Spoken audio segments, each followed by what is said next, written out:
अस्सलाम वालेकुम। कॉनेंस किचन में आज आपके लिए लेके आए हैं बहुत ही मज़ेदार सा स्नैक जो कि आप टी टाइम पे बना सकते हैं, बच्चों को लंच बॉक्स में दे सकते हैं। तो बनाना स्टार्ट करते हैं। सबसे पहले मैंने 2 कप मैदा ले लिया था, उसमें 1 चाय का चम्मच नमक, 1 चुटकी अजवाइन और 1/4 चाय का चम्मच मैंने इसमें ज़ीरा डाल दिया।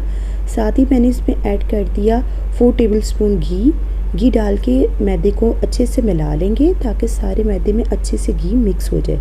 फिर थोड़ा थोड़ा पानी इस्तेमाल करके इसको अच्छा सा गूंद लेंगे। आपने बिल्कुल नॉर्मल गूंदना है, ना ज़्यादा सख्त होना चाहिए ना ज़्यादा नरम होना चाहिए। दूसरी साइड पे एक पैन ले लिया है, उसमें मैंने डाल दिया है चिकन। बोनलेस चिकन मैंने 300 ग्राम लिया है। उसकी इस तरीके की पतली पतली स्ट्रिप्स काट लेंगे। पैन के नीचे मैंने फ्लेम ऑन कर दिया है। साथ ही मैंने इसमें डाल दिया है 2 टेबलस्पून घी की जगह आप ऑयल का इस्तेमाल भी कर सकते हैं। चिकन को घी के साथ अच्छे से फ्राई कर लेंगे। साथ ही इसको और फ्लेवरफुल बनाने के लिए हम इसमें ऐड कर देंगे 1 टेबलस्पून लहसुन अदरक का पेस्ट और इसको अच्छे से मिक्स कर लेंगे ताकि लहसुन अदरक भी चिकन के साथ ही फ्राई हो जाए। चिकन को हम 2 मिनट के लिए और पकाएंगे ताकि लहसुन अदरक का कच्चापन दूर हो जाए। साथ ही अब इसमें ऐड कर देंगे चॉप की हुई प्याज। तो मीडियम साइज़ की मैंने प्याज ले ली थी, उनको अच्छे से मैंने चॉप कर लिया, वो भी इसमें डाल देंगे और अच्छे से इसको मिक्स कर लेंगे। दूसरी साइड पे मैंने एक शिमला मिर्च ली थी, 8-10 अदद हरी मिर्चें और 1 गड्डी मैंने ली थी हरा धनिया की। इन तीनों चीज़ों को मैंने कर लिया अच्छे से चॉप। अब ये भी सारी चीज़ें इसमें ऐड कर देंगे और इसको अच्छे से कर लेंगे मिक्स ताकि धनिए में, हरी मिर्चों में और शिमला मिर्च में जो भी थोड़ा बहुत मॉइस्चर होगा वो अच्छे से बिल्कुल ड्राई हो जाए। अब इसमें थोड़ी सी ड्राई मसाले ऐड कर लेंगे। इसमें जाएगा 1 चाय का चम्मच नमक, इसको अच्छे से मिक्स करेंगे। साथ ही इसमें ऐड करेंगे 1/2 टीस्पून काली मिर्चों का पाउडर और 1/2 टीस्पून इसमें जाएगा गरम मसाला। काली मिर्च आपने कम इस्तेमाल करनी है क्योंकि हमने इसमें हरी मिर्चों का भी इस्तेमाल किया हुआ है। तो अगर आप काली मिर्चें ज़्यादा डाल देंगे तो ये थोड़ा स्पाइसी हो जाएगा। अगर आपको स्पाइसी पसंद हो तो आप काली मिर्चों की मिकदार को बढ़ा भी सकती हैं। अच्छे से सब चीज़ों को मिक्स कर लिया।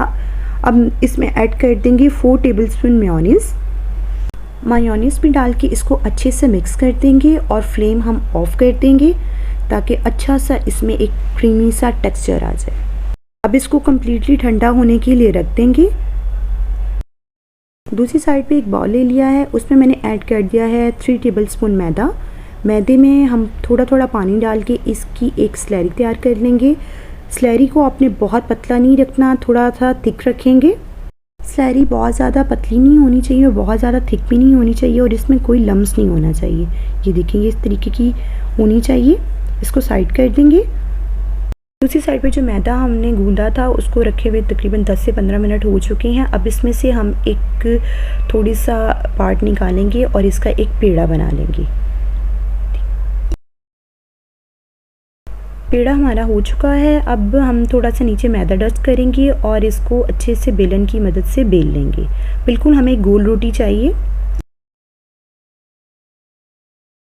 देखिए माशाल्लाह से कितनी अच्छी हमारी गोल रोटी तैयार हो गया है। अब एक नाइफ़ लेंगे और इसको दरमियान में से कट करेंगे। ये देखिए, अब इसी तरीके से एक कट सेंटर में भी लगाएंगे।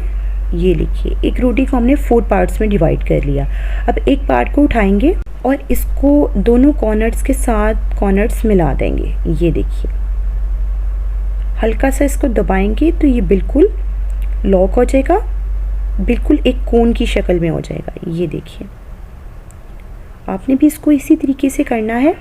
ये देखिए, इसकी एक अच्छे से पॉकेट सी बन गई है और अब हम इसको जो मिक्सर हमने बनाया था चिकन का, स्पून की मदद से इस पॉकेट को उसके अंदर फिल कर देंगे।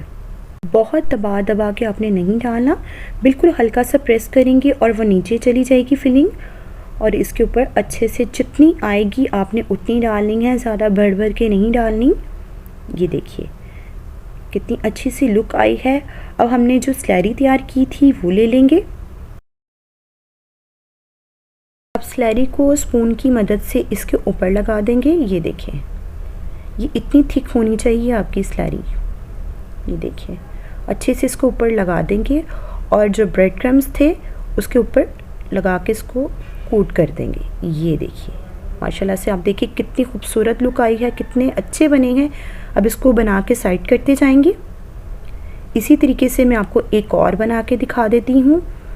एक पार्ट लेंगे, जो हमने रोटी बेली थी, दोनों कॉर्नर्स को हम मिला लेंगे आपस में और इसको साइड से दबा के अच्छे से लॉक कर देंगे। ये देखें। अगेन इसकी उसी तरीके की पॉकेट बना लेंगे, उसमें जो फिलिंग बनाई थी वो ऐड कर लेंगे। बहुत दबा दबा के नहीं डालनी, जितनी इसमें इजीली आ सके उतनी डालेंगे और अच्छे से उसके ऊपर स्पून की मदद से स्लैरी लगा देंगे। फिर इसके ऊपर लगा देंगे ब्रेड क्रम्स और ये देखिए माशाल्लाह से कितनी खूबसूरत लुक आई है, कितने अच्छे बने हैं। साइड कर देंगे और इसी तरीके के बाकी सब भी बना लेंगे। दूसरी साइड पे एक पैन ले लिया था, उसमें ऑयल डाल दिया। ऑयल में छोटा सा पीस डाल के चेक करेंगे कि ऑयल का टेम्परेचर कितना गर्म है। देखिए बिल्कुल हल्के हल्के बबल्स आने शुरू हो गए हैं। अब जिस साइड पे हमने ब्रेड क्रम्स लगाए थे वो साइड हम नीचे रखेंगे और इसी तरीके के इन कोन्स को इसमें डालते जाएंगे। बाकी सब में मैं इसमें डाल दूँगी। देखिए माशाल्लाह से कितनी अच्छी लग रही हैं कोन्स। अब एक स्पून की मदद से मैं इसके ऊपर ऑयल डालती जाऊँगी। ये देखिए स्पून की मदद से इसके ऊपर ऑयल डालते जाएंगे और इसको तकरीबन गोल्डन कलर का हमने फ्राई करना है। ये देखिए कोन्स जो हैं बहुत अच्छे से फ्राई हो चुकी हैं और इन पे बहुत अच्छा सा गोल्डन सा कलर आ चुका है। अब एक स्टेनर पे निकाल लेंगे इसको और जो दूसरा बैच है वो डाल देंगे। बहुत एहतियात से निकालिएगा क्योंकि ये बहुत क्रिस्पी हैं, बहुत मज़े की बनी हुई हैं। ज़रूर बनाइएगा। आप इसको बर्थडे पार्टी पे भी बना सकते हैं, दावत पे भी बना सकते हैं। और ये देखिए माशाल्लाह से इसकी लुक अभी से आप देखें कि कितनी अच्छी लुक आ रही है इसकी, कितने अच्छे से फ्राई हुए हैं। अब बाकी सब भी जो रह गए थे वो भी मैं इसमें ऐड कर दूंगी और इसको अच्छे से फ्राई कर लूँगी। ये देखिए माशाल्लाह से मैंने इसको डिश आउट कर दिया है। बहुत मज़े के बने हैं, बहुत क्रिस्पी हैं। ज़रूर बनाइएगा। वीडियो अच्छे लगे तो वीडियो को लाइक कर दीजिएगा और चैनल पे नए आए हो तो सब्सक्राइब कर लीजिएगा। बेल आइकन को प्रेस कर लीजिएगा ताकि आने वाली हर नई वीडियो का नोटिफिकेशन आपको मिलता रहे। दुआ में याद रखिएगा और अपना फीडबैक दे के ज़रूर बताइएगा कि आपको हमारी रेसिपी कैसी लगी। अपने प्यारों के साथ, अपने फैमिली मेम्बर्स के साथ, अपने दोस्तों के साथ इस वीडियो को ज़रूर शेयर कीजिएगा। अल्लाह हाफ़िज़।